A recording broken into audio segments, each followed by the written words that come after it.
This is Pucks and Seven with Ryan Payton and Victoria Matiash. The 2025 NHL Draft is set to go on Friday in Los Angeles with round 1, rounds 2 through 7 on Saturday. It is a busy time for many. Very busy for the man that we have on this program, Shane Malloy, Hockey Prospects Radio, on a channel that we both know quite well, Sirius XM, NHL Network Radio, NBA Hockey Management. He's an author, PhD at UNB. Shane, you're missing 4 letters. Do you want to know what the 4 letters are? Yeah, you're missing 4. Well, what are my letters? BOTB. Best of the best. There you go. James, nice. See, I'm the Brett the Hitman Hart of the NHL. The best there is, the best there was, the best there ever will be. Yes, exactly. Make sure you tell Russ Cohen that. Will do. I will. Yeah, I'm sure he'll have something to say to me about that. He'll say some other words with letters. Shane, good to have you on. Lots going on. We'll get into some other things too outside the draft. The Hockey Hall of Fame selections, of course. Some UFAs right now. We'll go 77 seconds in with you as well. But let's begin with the draft. Again, round 1 coming up on Friday. You are all over this. Convince me that outside the top 2, it's still a rather sexy, interesting draft. Well, extremely. Like, you have centermen coming down the pipe. Like, you have some really excellent two-way centermen who have offensive upside. You got a power forward in Porter Martone. You have like some skilled small forwards in Hagens and Eklund. Mm-hmm. And you have a run of defensemen that'll probably happen around 9 or 10 as well. So I know there's this, I guess, narrative that this is a weak draft. I'd say in terms of quality, it will probably play out similar to every other draft. That's about average to above average. It's just a quantity. And it sort of falls off around 50 for me. And generally, I'm about 60 players. Because on a historical average, it's 59 players will play 200 games or more, which is like the lowest barometer that I gauge at. So I'm not sure if COVID has impacted this draft class. We may not know for 5 or more years, or whether it's a cycle. Well, no, actually, it was 1999 was the low water mark of drafts. It was terrible. Only 41 players played 200 games. I know everybody's now looking it up. They're looking up that draft to see who's in there. 100%. And then 2015 was the high water mark. It's 71 players. Oh, and that continues to evolve. That's why I do a lot of historical research. I'm trying to find a frame of reference to understand what's really going on and which players actually, make it to the NHL and play. Because we talk every year, we sort of almost forget about what happened. And then I got to go back and take a look. I'm like, okay, what really happened? And then you go, oh, interesting. And I think this year with Florida winning, I know everybody's jumping on the whole like gritty kind of players is what we need. But that really hasn't changed. The LA Kings were just like Florida, and Tampa had a lot of gritty and nasty players on their lineup.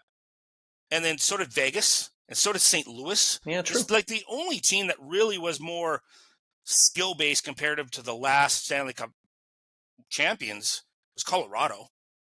So this hasn't really changed. Sometimes we get caught in the media of a certain narrative. Right. And then we run with it for a while. Never happened. Shane, that never happened. No. God, no. Like, no, yeah, we are known for that, definitely, right? So we're our own worst enemies. As my wife likes to say, hey, buddy, look in the mirror, right? So absolutely. I think sometimes we have to go back and look at those circumstances and go, oh, okay, well, the game really hasn't changed. It's just like, what do we want to change, or what are we jumping on the bandwagon of? And I try to avoid that as much as I can. So sure. But it's hard because we're human beings. We tend to do that. I'll look at a couple of individuals on your latest draft rankings in particular, and there's one name that stands out that isn't necessarily getting as much love on other draft lists. Why do you love Anton Frondel so much? I think primarily is because when you look at his game, he's a center. I should mention. Yeah, he's a centerman. He's a strong two-way player who can play down below the dots and make a lot of plays. So if you look at the playoffs, what I have done. I looked at my past draft list and I started making alterations of how I weight things. So I looked at which players are most coveted at the trade deadline, in free agency, and the players that excel in the playoffs. And I started taking those lessons and applying them back to the draft and changing the weighting of what I value. And that's where Frondell is. So look at Anton Lundell. If he was not on the Florida Panthers, he is a second-line centerman who produces probably 70 points a year but can match up defensively.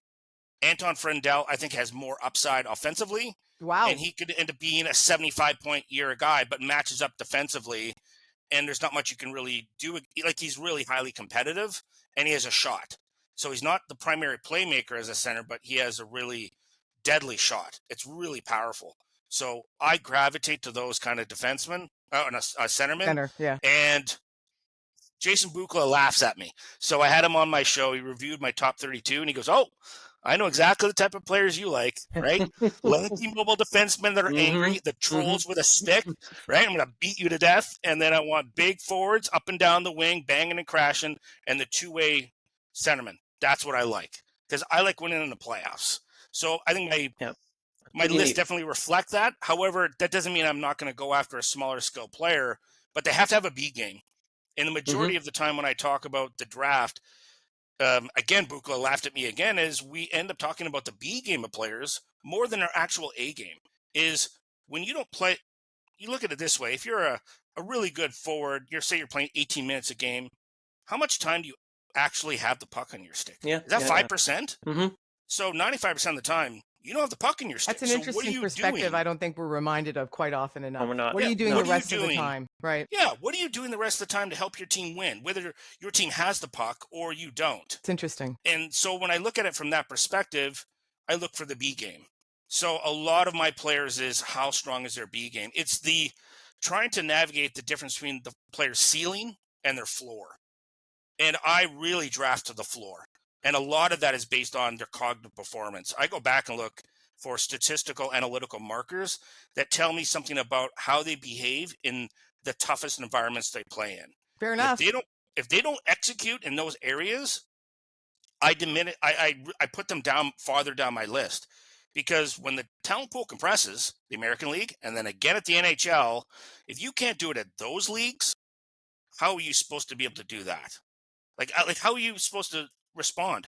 I had a bunch of guys, I love them to death, and I'll see one of them, particularly at the draft, actually two of them, and they were ripping me about where I had Michael Rasmussen in the draft. I had him at 29th. Everybody else had him really high. He went 9th overall. Can I just interrupt for a sec? Sure. Does anyone compliment you? Because you have people laughing at you, and now you have people ripping you. Does anyone compliment you? You guys, that's why I come to your show, right? I gotta get away from Ross and all the other guys. Like, it's also like, I'm kidding. No, it's all good. It's how you learn.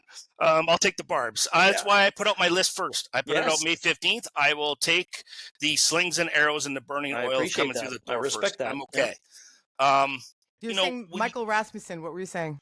So what happened was we're sitting around in Buffalo, at the pub talking, and they said, "Why do you have him at 29?" And there's no way this is going to happen. He's going to be a top two-line center. He has all these things. And I said, look, yes, he's 6'5". He can skate in a straight line. He can shoot the puck through a barn door.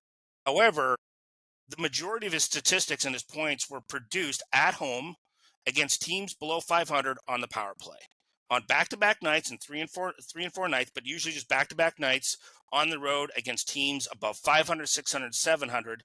He didn't produce unless it was a power play. So he wasn't producing 5-on-5. So I looked at those cognitive markers and said, well, here's his behavior. What are his habits? How is that going to translate? I think he's going to play in the NHL, but I don't think he's playing at a top two-line level. I think he'll play probably 600, 700, 800 games as a third liner, but I just didn't think he was going to make it. And I got ripped something hard. So every time I see this one individual and he knows who he is, I walk by him. I go, I don't even say hello first. I go, Rasmussen. Beautiful. And he rolls his eyes at me, and then we have a good laugh. Yeah, we go on from there. Who's The going to order shock us from and surprise us? Sorry, Ryan, go ahead. Go ahead. No, I was going to go the top pick. The order from 5 up to 1. So Nashville, Utah, Chicago, San Jose, and the Islanders. Matthew Schaefer going to go 1. Matthew Darch said yesterday, and yeah, we're not trading him and whatever. And I understand you want to build a team. If you get a chance, obviously, to build a team around a top center, that's what you do. If you have a chance to build a team around a really good top-tier defenseman, if you have that opportunity, then I think you should go that way as well, even though the Islanders need scoring and need a second-line center. Compare for me Schaefer's game with a current defenseman in the league. I know it's, again, sample size, we haven't seen it yet, but what have you seen from him? I would say probably Sanderson from Okay. Ottawa because of Yeah, the yeah. skating ability. Jake Sanderson, Yep. yeah. Yes, and the reason is I think a lot of Schaefer's game is predicated on his skating ability and his hockey sense. Like, I think sometimes we complicate our game, and I find it's really about creating time and space and taking away time and space. And that's what Schaefer's going to be able to do. He's going to blow up and wreck a lot of plays because he's able to take away time and space. He's in the right place, gap control, angles, stick, skating ability.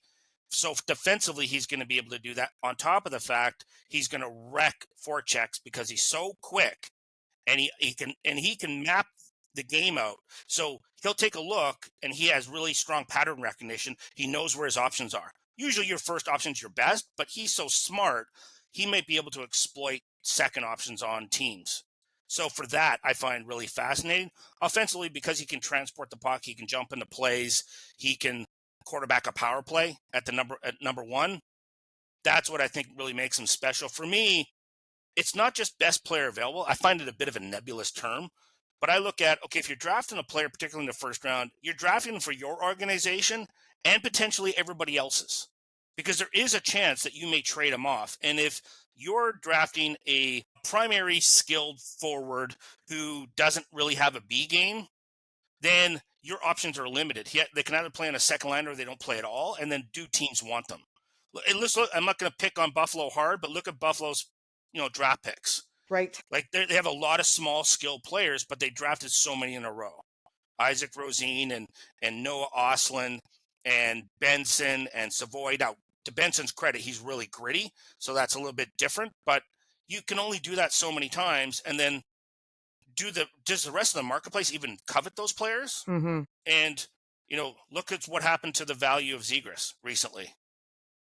So that's why I take those things into consideration in my list as well. Is it's not just for the team, but what it is to the value of in the entire league. What surprises can we expect this Friday night? Any, like in terms of maybe teams making a trade or just going completely off board, or is there anything you're anticipating that you can smell ahead of time?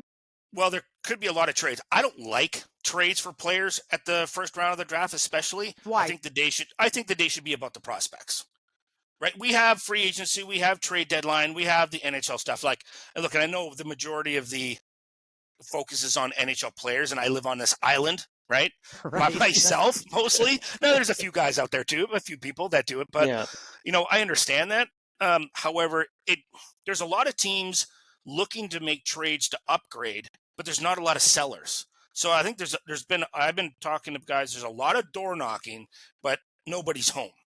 So we'll see. They may have to overpay to make something happen. And are they willing to do that? In terms of a player moving up, we've seen it before. Barrett Hayden jumped into 5th overall. That sort of shocked the world a little bit. Shocked him too. Yeah, right? Seneca, obviously, last year, and the expletives coming out of his mouth, which I think was brilliant, right? It was fantastic. To look on his face was priceless. It might be Brady Martin. He may be the one player that slides into that top 5, top 6. I call him the honey badger. I think he's the type of player that is culture defining of an organization. He'll come in and go, I will not tolerate anything less than full effort, full sacrifice, and to win games. And if you don't like that, that's just too bad. And it's not in a mean way. It's just the way he's wired. This is how much I normally don't say I like players because it's not my position to do so, but I admire him the fact he's not even attending the draft. Because his family has a really big farm, and it's the busiest time of year. And he said, I can't leave my family shorthanded. We got to get work done. That says something about him. He goes, I'm going to get drafted. That's fine. Yep. I'm really excited about it. It's going to be great for my family. But around that time, we got to get work done. Like, that's a bootstraps kind of a kid. If he went into an organization like Philadelphia or Buffalo, it's going to change the dynamic of that entire room when he becomes a pro. And similar to what Matthew Tkachuk did in Florida, it's just culture defining. And whether you buy in or you don't, right? Like, here are the 3 things we need to do. You have to do them. Everything else, you can be an individual, but we need these 3 things. You got to buy in. And I think he's one of those players.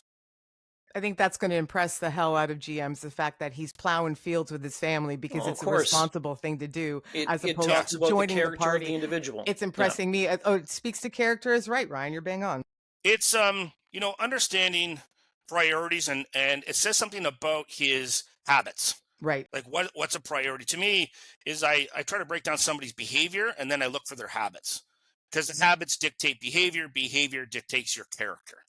And for me, it's just that is really important in a player, because those things are hard to change as you get older. It takes a lot of self-discipline to make those changes.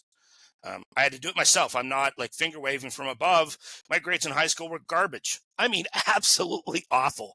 But I had to drag myself back into academics as an adult and just change habits, or I wasn't going to survive. And now you're a candidate for your doctorate, so things going all right. Grinding away. As my professor calls me, hey, it ain't pretty, but you're the 3rd line grinder of the academic world. Oh, I love it. Pretty good. 3 more letters to add to your thing: habits, behavior, and character. HBC. Again, the draft comes your way on Friday, round 1, rounds 2 to 7 on Saturday. Sticking with the draft, but kind of segueing a bit to the Trevor Zegras trade. I saw this yesterday, and I was just fascinated. I forgot about this. 2019 draft, here's the top 10. Jack Hughes is still in New Jersey. Capo Caco has been traded. He was the 2nd pick. Kirby Dach, he was traded. He was the 3rd pick. Bowen Byram, he was traded. He was the 4th pick. Alex Turcotte stayed. Mo Sider stayed. Dylan Cousins was dealt. He was the 7th pick. Philip Broberg was given an offer sheet. Trevor Zegras was traded, and Podkolzin, he was drafted by Vancouver. He was traded. Mm-hmm. Pretty much nobody is still with those teams. And it's not like we're talking 15, 20 years ago, Shane. We're talking 6 years ago. The Trevor Zegras deal, kind of give us your take on it. I thought it was an excellent deal for Philadelphia. And the fact that I agree. Yeah, they didn't lose a lot in terms of they picked a 4th line center went and a 2nd round pick. And a 2nd round pick on average has about a 40% chance of playing 200 games. So it's not a really high value. Like, I know we think it's high value, but at the end of the day, historically overall, it's really not. So I think from that standpoint, that's really fascinating to me. To swing back to all those players, the common theme amongst all those players is when were they thrown into the NHL? What age? Too many of them were in there at 19. Too much too soon. You want to wreck your players? Bring them into the NHL as a 19-year-old. They're not ready. Like, physically, most importantly, cognitively, in terms of their development in their brain and their emotional maturity, they're not ready. They look ready on the ice, and some cases they look ready physically, but what's going on behind the ears after working with cognitive performance psychologists, they're not even close to being ready. Shane, will you make exceptions to that, though? Like, you're not going to have Connor McDavid in at 19, right? Yes. Okay. Right? Right. But those are outliers. We're talking, this is like a 2 or 3 percentile of the draft. It's really small. And I look at it this way and this is why I built the model of 200 plus games in draft plus 5. And the draft plus 5 was based on cognitive performance of human brain development for males. We're a little bit slower than the females. We're a lot slower than the females. Shane. No, she's right. So yes, it's true. It's true. So frontal lobe, it's higher reasoning, decision making. We're a little bit behind. You're saying the words, not me. It's why car insurance companies drop their rates at 25 for men. It's not by accident. It's like because we're pretty much prior to that, we're a bunch of hairless monkeys running around doing things we shouldn't be doing. Hockey players are no different. Yeah, okay, Shane, let's get to the question. Like, come on, let's move on. All right. Hey, man, you got to be truthful about who you are. It's okay. Right? They're not mature enough yet. Do you think, to Ryan's point, though, about the 2019 draft, and they were tossed in a little early, do you think the pandemic screwed them up a little bit too? Or no? Do you think that's just another factor we shouldn't consider? I'm not sure. They started in the league at a weird time, is my point. They did, however, they still started. Okay. At the end of the day, they still started. I just keep them out of there. It's an interesting conversation. Look at that 2003 draft. Remember, because we end up having the lockout, and all those players from that great draft played a year in the American League. Like, it's too much too soon for these players, especially if you're coming out of the CHL. You're playing against boys. Yeah. 18-and-a-half-year-old kids. Yeah, that's true. Yep. And that's a shock to the system. A huge jump. Yeah. Like, I'm going to give an 18-year-old millions of dollars, and then I'm going to plop them down in a city and have at her. Yeah. Right? Look at what Tyler Seguin. Yeah. Let's throw him into the middle of Boston downtown with millions of dollars. He's a young guy. Like that, right? That says danger for me all over the place. Yeah. And that's why Sid went and lived with Mario. That's right. It was the best thing that ever happened to him. Sure. So I'm always like, Russ laughs at me again. He's like, geez, you're like a mother hen in that way. But it's just like themes develop. And I'm like, keep them away. Like, just keep them. Which is why I love this aspect of college hockey, where the CHL players can go play college hockey. You're playing against 18-and-a-half-year-olds. You can go playing against young men that are 21. It's like baseball. Now we have a single A, a double A, and a triple A. And triple A is the American League before you throw them into the NHL and throw them to the Wolves. If you had a kid who's a prospect in this game, and it was the route between junior hockey, the OHL, the WQ, whatever, or college, you would push the college route. I'd be perfectly okay. Say, for instance, he plays as a 16-year-old. 16, 17, 18, he plays in the CHL. Then I'd have him go to college. One, because it's the education, right? That saves his mom and dad a little bit of bank, right? So in that regard, so thank you for that. But also, it's a stepping stone of playing against bigger, faster, stronger, more mature, a more structured game. Like, college hockey is far more structured than the CHL, particularly the Q. So I have a young one that plays hockey, and hopefully he skates better than his dad. So if he gets to that point, then that would be the route I would go. Big emphasis on, obviously, education in our household. It's, and regardless of what you do, whether it's a trade or you go to university or college, doesn't matter to me, but educate yourself. I think that's fair enough. That's important. Yeah. And keep them out of the pro leagues until, they're ready for that. NHL free agency, July the 1st. Who knows what's going to happen from now till then, but we know July 1 is going to be an absolutely nutty day. 3 names to throw out to you. Brad Marchand, maybe 4 names. Sam Bennett, who knows if they're all going to come back to Florida, but they may. John Tavares and Mitch Marner. Mitch Marner, the latest is, at least I saw, was he could be asking for just a 2-year deal going forward. Then with the cap going up, he may land a little bit more, and who knows about this 2-year contract going forward. Where do you stand on those guys? We'll start with Marner. If that's the strategy, looking at how the escalation of the salary cap is, that 2-year deal, look, he's already a multimillionaire. Money shouldn't be an issue. If it's an issue, then Mitch and I are going to have a conversation about his fiscal responsibility. So I think he's okay. But I think it's a great bet on himself to go, okay, I'm going to. Yeah, so do I. I would seriously recommend the same thing too. Where do you want to go to win? Do you want to win? Right? Because if you're going to ask for 13, 14 million, the likelihood of you winning is going to be remote. Because you just can't do that in today's world, even with the salary cap escalating. Organizations, companies, NHL teams die in the middle. Right? And if you don't have a strong middle, that second pair and that second and third line, if you don't have a strong middle, you're not competing. 100% agree. 100% so agree. I don't that's going to be an interesting factor for him in that respect. It'd be LA or Vegas or whoever is going to knock on his door. I think that's going to be really fascinating for him. I have a sneaky suspicion that Tavares is just going to stay in Toronto. I think that's the general feeling around here. We're in Toronto, and that's the sense that we get as well. It's just, it seems like what's been taking so long is my only question. Well, I think it's also him understanding, okay, what are you guys going to do? Like, how are you going to build? We think if he thinks in his mind, Marner's gone, okay, how are you building around us? The other 3 that are staying here. And how much money is allocated to me? And do I have to take a little bit less for us to win in that respect? Because again, one of the latest reports was a 3-year contract at $4 million. I mean, that changes the entire dynamic of the Toronto Maple Leafs. 100% it does. Right, because it just opens up the piggy bank. All right, here we go. Like, we can spend more money. And I think in John's eyes is like, the only thing I need to do is win. Yeah. do I need the money? No. I had a conversation with Jim Nill about this, about contracts with players. He goes, sometimes it's like, really, how much money do you really need? Like, don't tell me you have to take care of your kids. You're a multimillionaire. Let's get kind of silly. But your agent isn't going to let you do anything irresponsible. The Players Association is always also going to have something to say about it if you offer up, Right. right? You have to find something in the middle that everybody's at least satisfied. Well, at the end of the day, it's also your life too, right? That's Yeah, it's your life. It's your money. I'd say the PA, and not because I like those guys. I'm like, hey, but like, I can't buy a Stanley Cup ring. Mm-hmm. I can't buy that. So, like, when you're at that point, you're 30 in your mid 30s. I'm like, like, what do I need the money for? Like, I got lots of money, right? I just leave all my money in the S&P 500. I'll be fine. Pull my 9% and be happy with myself, You're right? good. I know what I mean. I understand that. And then in Florida, for them to actually, I was looking at their numbers. I was trying to crunch it. I'm thinking, all right, what is Bill Zito going to do? What is the Mad Professor going to do?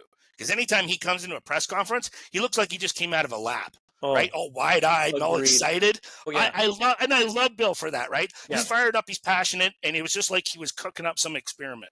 Of what's going on? He looks like my oldest son when he comes out of his room and he's built something. Right, same look on his face. I'm like, I would suspect, and I look at it, that two of the forwards are not going to be there. I think Evan Rodriguez would probably have to be traded, and then probably Jasper is the other second. So you're looking at about, what is that, about $5 million to combine? If I'm thinking about their combined salaries, there's $5 million there, and they already have 19, so that's 24.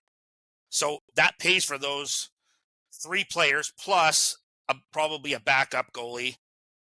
Sam Skavich is going to have to play more minutes, and they're going to have to, like, a 13th forward is going to have to play more minutes. And that's how, if they're going to they want those three players, that's how they're going to have to pull it off. Do you think they do pull it off, or do you think that's... No. I think if they trade those two players away, I think then they can pull it off. Okay. Yeah, and they'd have to ask each of them, okay, hey, look, we still need probably going to need a backup goalie, and I may have to slide somebody in on a fourth line here. So you got to give me $2.5 million here, guys. So if you can shave off $500,000 each, that gives me some wiggle room to make this happen. It wouldn't shock me. Bill's it's a very savvy group over there. You're our first guest, I think, Ryan. Shane's our first guest that has said that this could actually happen. All three of them could stay. Most are like, Marchand's gone, maybe the other two. We're not sure about Ekblad. Well, so it's a different perspective. Looking at it, because you're looking at it from the perspective of not peeling anybody off the roster to do it, right? You're just looking at, this is what money we have. Right. Okay, this can't work. Yeah, it can work if you're gonna have to tell somebody goodbye. At the end of the day, and two of the forwards are going to have to probably say goodbye. Let's do some Hall of Fame stuff, Shane, before we get into 77 seconds. Zdeno Chara, Joe Thornton, Duncan Keith, Alexander McGillney, finally 4 of the 8 individuals elected to the Hall of Fame on Tuesday. Jennifer Botterill, Brianna Decker, and in the builders category, Jack Parker and Danielle Sauvageau. Chara, Thornton, Keith, McGillney, in my mind, all deserving to get in. 100%. I'm super happy for Alex McGillney. Yeah, me too. A deserving, 100%. I've been banging the drum for that guy for a long time. Likewise. So for me it's great to see that a woman gets in to be a builder. I think that's really important. Agreed. And the reason is it's about understanding that it's not just about playing, but the impact of what happens of the people behind the scenes helping these players get better as individuals and as players. She coached, I think that's 7 Olympic teams. Yeah, it's crazy. 7. And now she's the GM in the women's in for the Montreal Victoire. And on top of that, and she coached in the Q, and she's coached at and under 18s, under 20, all that. Like, she coached under that and built her resume up. And look, she is well deserved to be there. I think that's really important. Because we have to backfill. We miss so much time with the women's side that I have no problem with making sure that these people are recognized. It's also great for young women to look at that and go, okay, this, we have role models, but we're recognized by the collective group. I think that's really important. I'm going to toss something out there. That was never something when little Vicky was growing up. You never thought you could be a GM of a hockey team. You never thought you could be a coach of a team, just because you have to see it to believe it, right? And we didn't have those examples out there. I was about a decade behind even playing at a serious level when the Wickenheisers came up and all that. So it's super important. I now go to PWHL games in Toronto and I see the little girls. I've told this to Ryan before too, holding up their signs, watching their heroes at the side of the glass, and how different it is now when you can see something that you can aspire to because the example is right in front of you. Had that this year. I was assistant coach with my son's team, a U11 team, and we actually had an affiliate come up, and she was a girl, and her 2 older sisters are going off to prep school. They're going to get AA. They're going to get NCAA scholarships for sure. Probably Ivy League because they're super smart too. And this girl is a phenomenal skater, and I see her coming, right? And she is all excited because she can watch women's professional hockey. She can watch Natalie Spooner, right? Yeah, and I can be that if I work really, really, really hard. Something to aspire 100%. to. Yeah. So like it's a different world and it's a better world. Yeah, and it's just the women had to get their act together and go and stop fighting over things and get themselves into one league collectively because the rest of the hockey world was waiting to support them.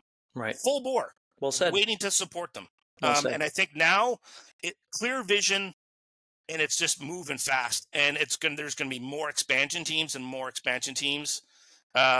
Really excited for the Vancouver franchise as well. Mm-hmm. They picked up a great general manager. Like, she's smart. I had her on the show this year. She is super smart. So I think it's just great for hockey. So I'm happy with that. And then Jack Parker, like about time he got in. Like how many people did he push into the NHL? It's remarkable. So from that standpoint, Boston University. Yeah, BU. Actually, it's one of my favorite places to go see a game. I love the book. My mom's alma mater. She graduated from Boston University. That's actually Russ Cohen's mom. That's her alma mater, right? And see, I'm a big buddy of Bernie Corbett. So when I go down, I go hang out with Bernie. I go to BU games. Yeah. The whole Terrier thing. It's a great place to see a game. So fantastic university. So I'm really happy for him. That's really well deserved. So, and then we look to next year, and I'm really hoping guys like Keith Tkachuk and Steve Larmer and the guys who paid that ugly price to win and to score goals, they get recognized. It's not all about like the fancy stuff. Like I get it. I have a bias towards power forwards. So, I just hope they get in. Plus it'd be great to see Walt cry because he will. He'll get on the stage, big tough guy. He'll cry. Oh yeah, right. He will. So he's a for 100%. Yeah, 100%. Nicest guy one of the nicest guys you'll ever meet. Super funny. It's obvious that his kids are like that. I think I've been told the toughest person in the family is actually his daughter. So that comes no surprise if you got to live in that household. Surprise at all. You kidding? You have to be. Survival. 100%. So I'm looking forward to see what happens. Congratulations to everybody this year. I'm looking forward to seeing what happens next year. And if you have to add an extra person to it, so be it. I think that's perfectly acceptable. Just to put a wrap on the HHOF before we move on to 77 seconds, maybe my favorite reaction was Joe Thornton when he was told, first thing he said was, "Holy doodle." And I saw he missed 14 phone calls. I think it was the 15th phone call that he picked up. I believe I saw that correctly, which Joe just wanted. Very jumbo Joe. I'm just going to wait. He's out on a tractor somewhere out surfing or like whatever, like doing whatever. Joe doing Joe things, grooming this thing. Yeah, 100%. Okay, let's get into 77 seconds with Shane. So here we go. Quick fire. We'll continue on the Hockey Hall of Fame, and always whenever these classes are announced, it's yes they get in, but who still is not in? Who should be? Name one. Who should be in the Hockey Hall of Fame that is not? Keith Tkachuk. Which draft 100%. Pick from this class plays regularly next year, if anybody? Matthew Schaefer. Is he the only one? He should be. Okay. Who ends up a bona fide star? Michael Misa. Okay. In years past, who's somebody that you underrated that has surprised you pleasantly that you still think about? Boy. He did it this year. Lane Hudson. Okay. Good full one. Props. I had him 60th overall. He was my last player I thought was going to play 200 games. I was worried about him defending. That's a good one. Full credit to him. Full credit. Heck of a player. From Art of Scouting, one key to scout for in a prospect? Just that one. we don't I know there's see a that bunch. you see. Yeah, and you've talked about behavior, you've talked about, character, things like that. Willingness to take hits to make plays. It's a good one. I like that. When are you finally done school? I'm hoping I'm going to be done, finished writing at Christmas. Okay, And I that's not promised bad. my wife I'm done. Well, I think you're pretty much at the top of the mountain by that point. I don't think there's very much further to go. No, she's so. worried. No, She's worried. yeah, that you're just still good. You're just going to be in school the rest of your life. No, I promised I'd go, maybe I'll go teach and, go mess up some smart kids or something. All right. Right. So essentially still be in school. If Yeah. you think about Yeah, it, yeah. Favorite Malloy pastime when off the data clock? Mountain biking. Very I like nice. it. Yep. That's a surprise too. I don't know if I would have thought that. I think just because No, you've I never- lived on the West Coast, so I Okay. did a lot of mountain biking down the trails, and I actually had a pretty serious injury doing that. But yeah, I like getting on my mountain bike and just going. Sounds good to me. I love that. Shane, you're the best of the best. BOTB. I said add that to your Twitter account when we're done this. Appreciate this. Enjoy the draft. And your insight is top notch. Thank you. I appreciate it. This is the funnest show to come on. If all the people out there, if you get to go to an NHL event, go hang out with Victoria and Ryan. They're the fun people. That's very kind.